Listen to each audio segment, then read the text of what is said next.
Shalom, shalom, and welcome to Bet Ariel Wednesday study. We're continuing our study on the book of Dvarim, that is on Deuteronomy.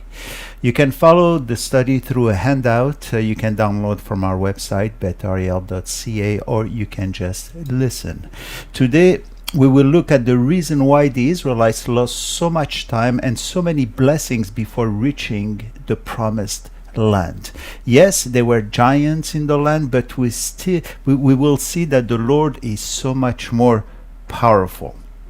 As it was with the Israelites then, so it is very much the same with believers today. Israel, like the believers today, is elected, never to be rejected, but the benefit of our blessings depend on following the precepts or the words of God. It is the same then and today. There are many giants around, but when we walk alongside with God, they diminish in size and in power. Now, there's so much to learn in this section of Deuteronomy, and as we usually do, let us first take a question Sharon will read for us. Shalom, Pastor. I have a question for you. What does the ladder which reached heaven from earth in Genesis 28 represent? The story is found in verses 10 through 13 and situates us as Jacob is fleeing from Beersheba to Haran. Then Jacob departed from Beersheba and went towards Haran. He came to a certain place and spent the night there, because the sun had set. And he took one of the stones of the place and put it under his head and lay down in that place. He had a dream, and behold, a ladder was set on the earth, with its top reaching to heaven. And behold, the angels of God were ascending and descending on it. And behold, the Lord stood above it and said, I am the Lord, the God of your father Abraham, and the God of Isaac. The land on which you lie, I will give it to you and to your descendants. Thank you for this question. Jacob then had a dream, as the word says. Behold, the ladder was set on the earth, with its top reaching to heaven. And behold, the angels of God were ascending and descending on it. So then, what is this ladder? What might it represent? Let us see how it speaks to us today and how this ladder is still standing strong for anyone ready to climb it. Notice who was standing above the ladder. The Lord, Yud-Heh-Vav-Heh, that is Jehovah. This ladder leads to God. At the time Jacob had this dream, he desperately needed to hear these words from God. Behold, I'm with you and will keep you wherever you go. Jacob was fleeing from the wrath of his brother Esau, who wanted to kill him. And traveling alone on such roads, it was not safe. There were many thieves, and especially wild animals. And so God reassured him and reminded him of his promises. But what or who is this ladder? This is the only place where the Hebrew word for ladder, sulam, is mentioned, therefore giving us the freedom to examine and explore in wisdom what it can be pointing to. The Spirit, by inspiring these words, calls the reader's attention to this situation 3 times. We read the word hine, behold. This interjection is an interruption and demands special attention. Behold the ladder, he says. Behold, the Lord stood above it. Behold, I am with you and will keep you. Right? And later in verse, later in verse 15, where we read the last statement. What then does the ladder represent? Jewish commentators have different interpretations. One of them said that the ladder represents all spiritual levels, which would now be given to Jacob and his descendant. Another speaks of the presence of the angels who patrolled the earth as a symbol of Jacob's personal hopes and fears, his prayers for protection which rise to heaven. Rashi, the renowned rabbi from the 11th century, saw the ascending angels as those responsible to bring back Jacob to his homeland, and descending one as those responsible for Jacob's protection while he was in the foreign land. But I want to tell you, the Messiah himself gives us the answer in the Gospel of John chapter 1. There Yeshua speaks to an individual, Nathanael, who was reading the scriptures, and he was looking for the Messiah of Israel, for at that time there was a messianic fervor. Many were looking for him. However, Nathanael was looking at the right place. He was looking in the Word of God, and this is when the Messiah appeared to him and approached him. And this is what he told them in John chapter 1, verse 51. Most assuredly I say to you, hereafter you shall see heaven open, and the angels of God ascending and descending upon the Son of Man. Here Jesus was referring to Jacob's dream and quotes this verse of Genesis 28:12, but changes something. Notice that in this verse the word ladder is not there. It is replaced by the Son of Man. Here the Messiah is the ladder, which is set on earth and reaches heaven. The ladder which connects heaven to earth through Yeshua. On top of the ladder again is God, and the ladder is Yeshua, showing that he is the way, the truth, and the life. This is what the ladder pointed to, the way from heaven, that is from earth, that is to heaven, and only through the Messiah of Israel.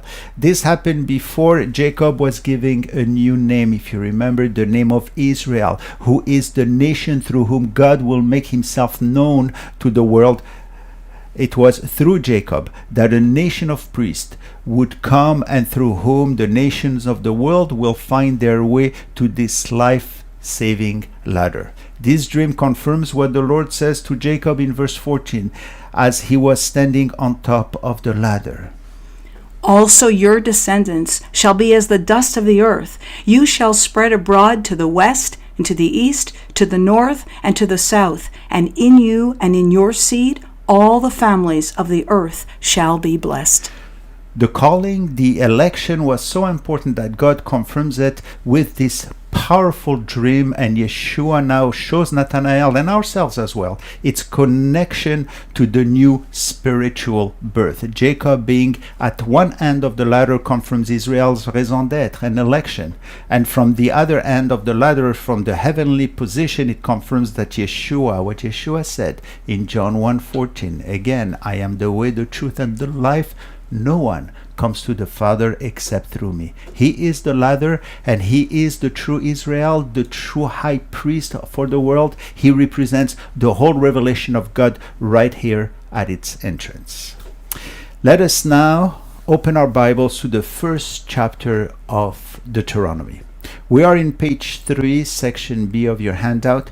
While there are many things to consider, let us pay close attention to the man Moses. You cannot help but be so attracted to him, for he is such a good shepherd, one who is so loving and so concerned with his flock. Here in chapter 1, he begins a series of emotional and compassionate farewell messages. He's about to leave, to depart to his heavenly abode. And throughout the book, he speaks his heart to the people of Israel. You know that he knew then, after that they would enter the land, they would be thrown into the nations. He saw the diasporas. He even perceived the pogroms and the holocausts that they were to endure. He prophesied their soon reality. And so here, in contrast to the book of Leviticus, for instance, where Moses takes the back seat and just reports the words of God, here in Deuteronomy, Moses acts like a rabbi, like a pastor, and even a mediator between God and Israel. But let us remember that Moses is Moses, and his legacy comes down to us as a type of the Messiah, the one who is the great shepherd, whose love is impressed in the heart of men and women. We will see also how Moses always points to that great shepherd, especially here in Deuteronomy. Let's go then to the text itself. Let us now read, that is, go to chapter 1. So where are we in this chapter 1? After 40 years of wandering in the wilderness, the Israelites finally arrived at the threshold of the promised land. In verse 5 in Deuteronomy 1, we're told that now they finally reached this side of the Jordan in the land of Moab, and it was there where Moses began to explain this law. Here, they were about to cross the Jordan and begin the takeover of the land, starting with the city of Jericho.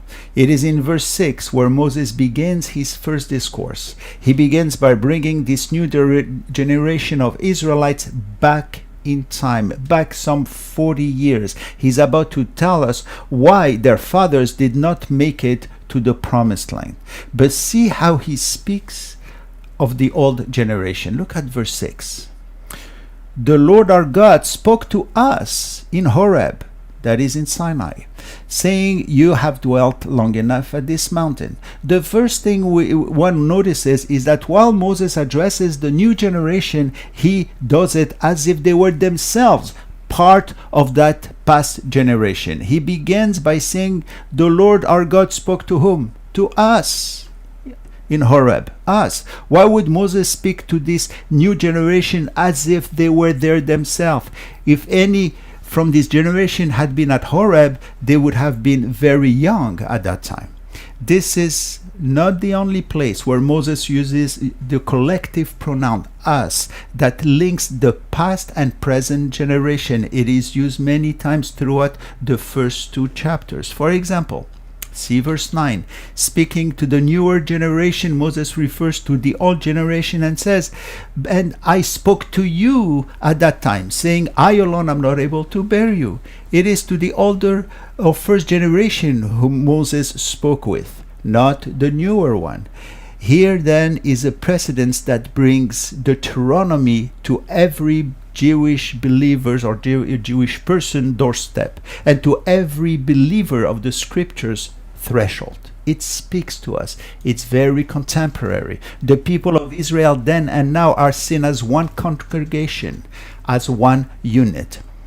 Another illustration of this unit or oneness is seen in the example of Achan, when even though one of them sinned, it was the whole nation who suffered for that one man's sin. In Joshua chapter 7 verse 1, we read, but the children of Israel committed a trespass regarding the accursed thing, even though the verse goes on to say that it was Achan, the son of Carmi, who committed the sin. Yet all the generation, all that is the people of Israel, was considered to have sinned. Sin had entered the nation by one man, yet the whole nation suffered. You know, it is the same story with Adam and Eve. They sinned, everything around them fell.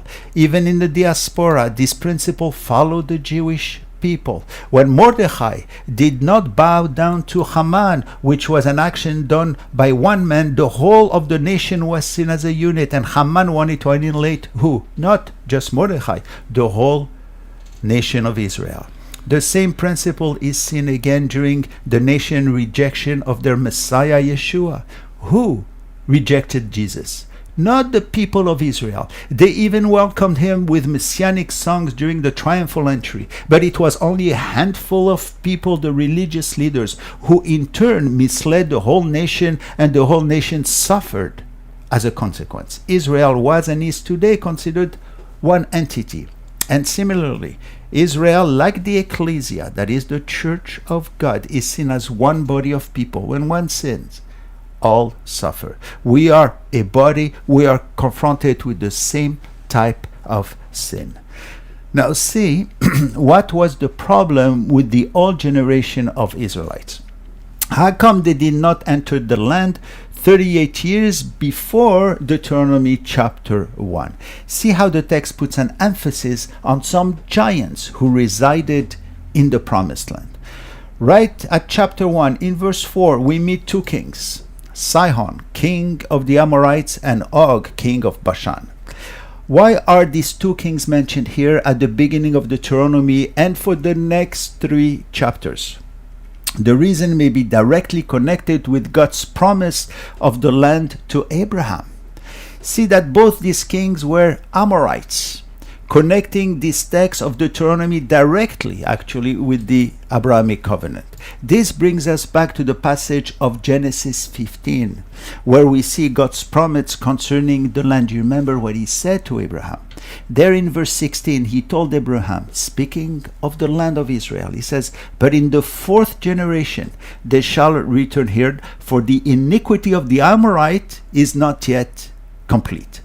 That is, Abraham could not own the land, but only 400 years later, when the sin of the Amorites will be complete. Here in Deuteronomy chapter 1, we are 400 years after this promise.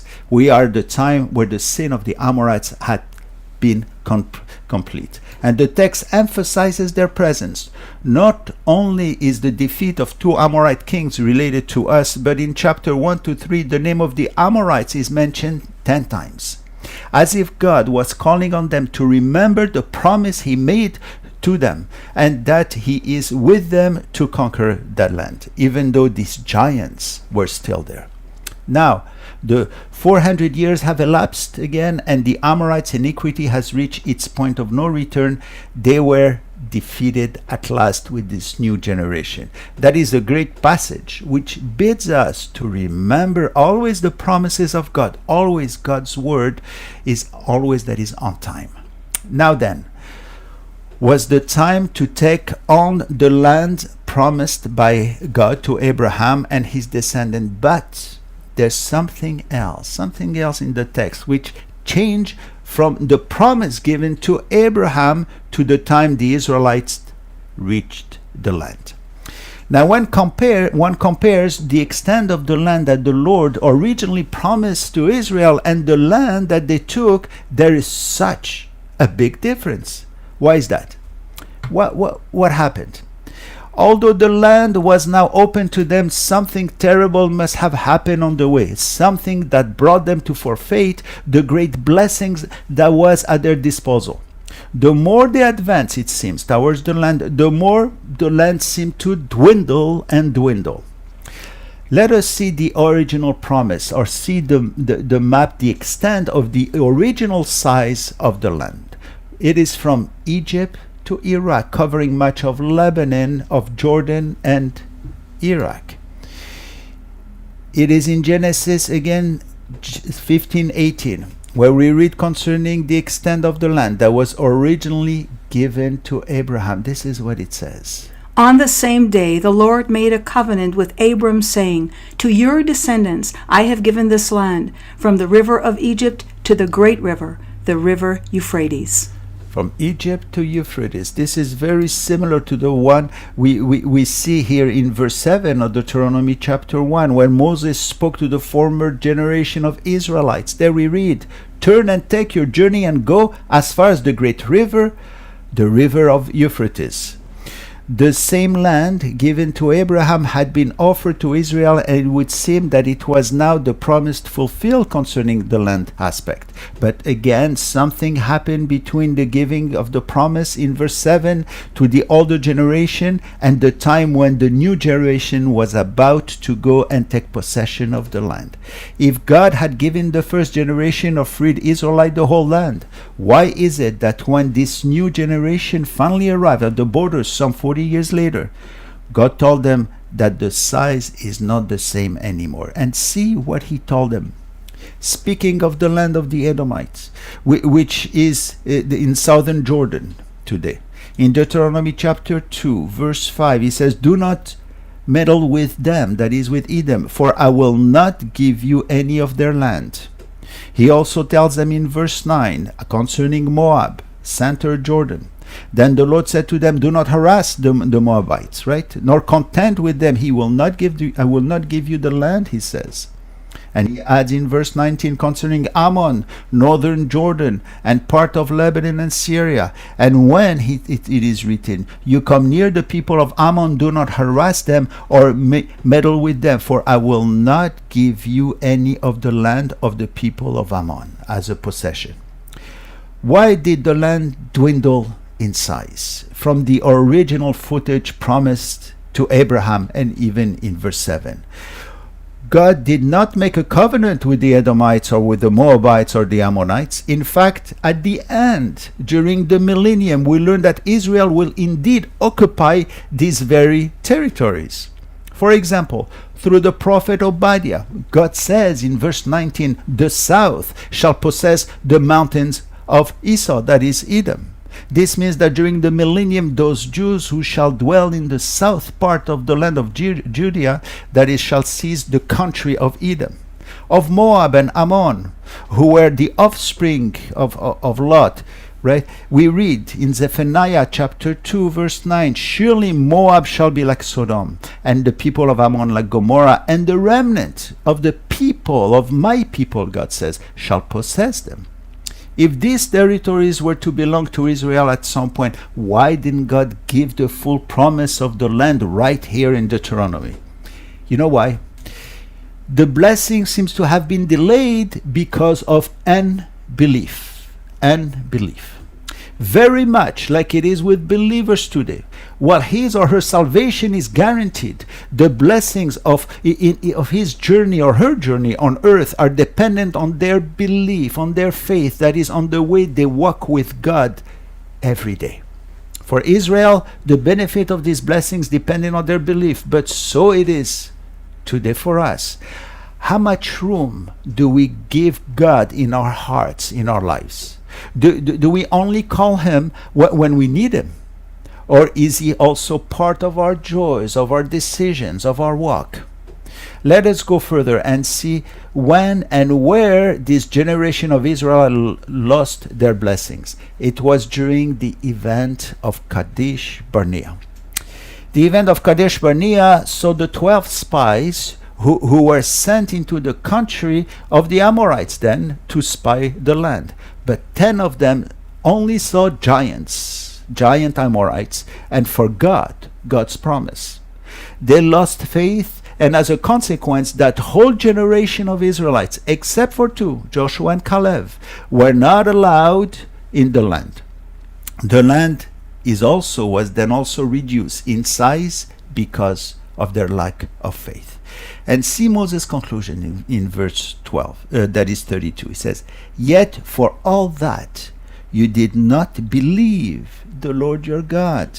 The reason for their missed opportunity of getting all the land at once was their lack of faith and trust in God. And this despite the great miracles they witnessed in the wilderness, and despite that great cloud that still was directing them day by day.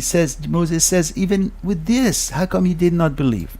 However, the obstacles were not easy to fight or to subdue. We understand that. They were literal giants. But then again, and in every fight and struggle, we ought to always remember that God is stronger. He is mightier. This is what we learn about these giants and how they stopped Israel because the people did not have faith. And as we mentioned, they are seen again and again in the first 3 chapters of Deuteronomy. These giants were known as the Sons of Anakin, which we read about in Deuteronomy chapter 1, verse 28. Where can we go up?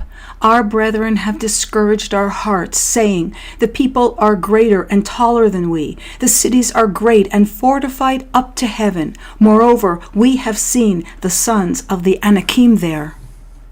This giant actually scared the people. Okay, understandable. One might say these giants were dreadful and overpowering warriors. However, the point is that God's given faith is strong enough to surmount this type of dread and fear. How big, by the way, were these giants? How tall were they? We're told in Deuteronomy chapter 3, verse 11. For only Og, king of Bashan, remained of the remnant of the giants. Indeed, his bedstead was an iron bedstead.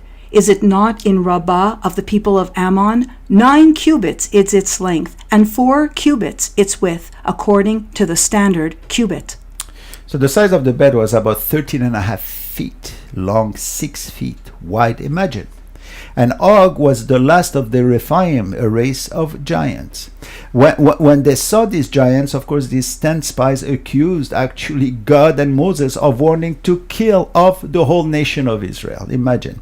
Listen to their report. We find it in Numbers chapter 13, 31 and 33. It says, in verse 31, it says, "We're not able to go up against this people, for they are stronger than we."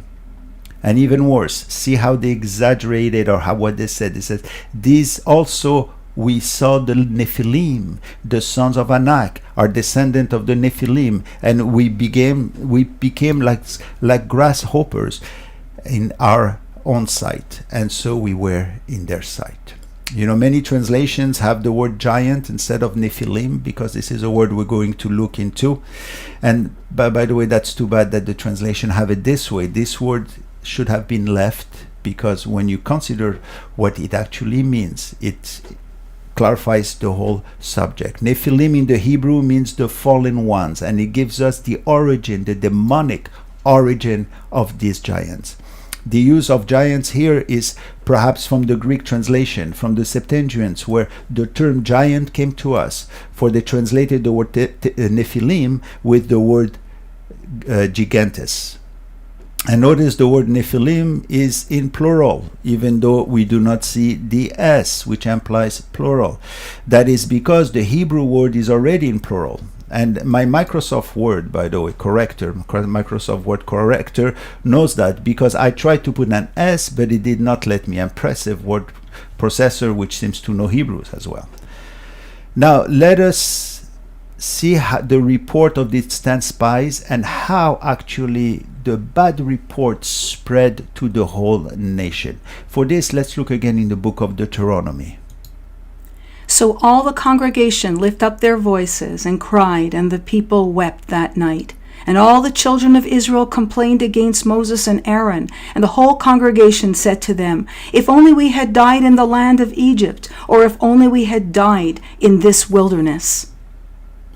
This was the report of the so-called leaders of Israel, and that speaks to us as well, and about these giants in our own lives, But what we learn in this section so far of Deuteronomy is that no matter how impressive these giants might be, the faith that God is willing to give us is much more stronger than all these giants combined. This is what I believe Moses wants to tell us here. And remember that this was the report of 10 of them. What about the 2 others? Why didn't they see the same thing as the others? Because they had faith, and faith roots you in a supernatural strength and perspective. Because of their faith, Joshua and Caleb were the only ones from the first generation of Israel who had the permission to enter the land and take the blessings. The lesson is simple, and we're going to close with this. The battle is the Lord's. This is what is written in Zechariah 4:6. Not by might, not by power, but by my spirit, says the Lord of hosts. We will see next time we meet the meaning of the word Nephilim and how it brings us even to the first messianic prophecy of Genesis 3:15. Be blessed.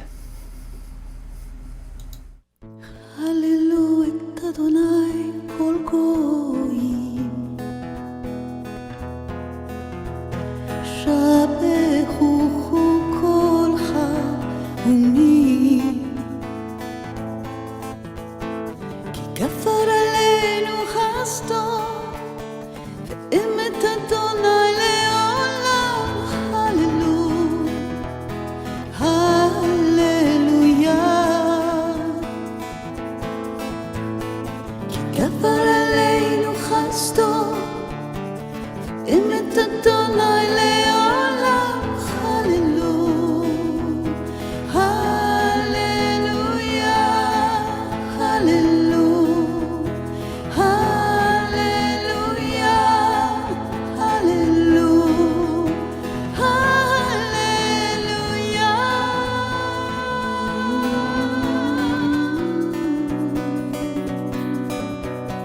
Hallelujah, Adonai, kol goyi, hallelujah.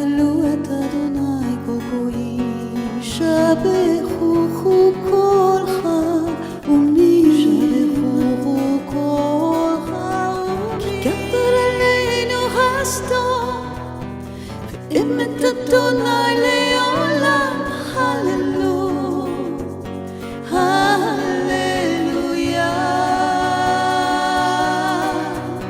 כי גבר עלינו חסדו, ואמת אדוני לעולם.